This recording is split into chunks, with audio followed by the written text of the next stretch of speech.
Welcome to Pindar Poetry. We hope you learned something new. You begin by getting objective data. Book a comprehensive eye exam and record the exact prescription, keratometry, and axial length. These numbers guide every next step. Once you have results, clear a workspace and gather simple items like a pinhole occluder, trial lenses, and autorefractor notes so you can test safely. Make sure to set realistic goals.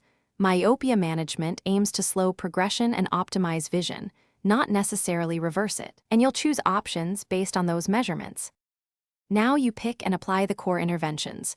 Try multifocal soft contacts for daytime correction or orthocratology lenses worn overnight to reshape the cornea. Alternatively, fit progressive spectacles if contacts are unsuitable. Once decided, consider low-dose atropine, typically between 0.01% and 0.05% at night.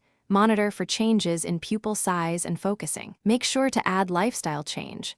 Spend at least 2 hours outdoors daily, cut prolonged near work, and use 20-20. To finish, set a monitoring schedule. See your eye care provider every 3 to 6 months to measure refraction, axial length, and any side effects. Once done, adjust the plan. Alter lens power, switch from one modality to another, or tweak atropine concentration based on progress.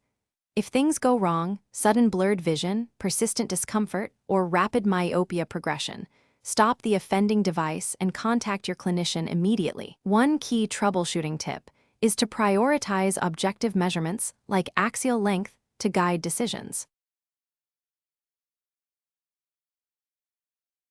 Thanks for watching. Consider subscribing if we helped you.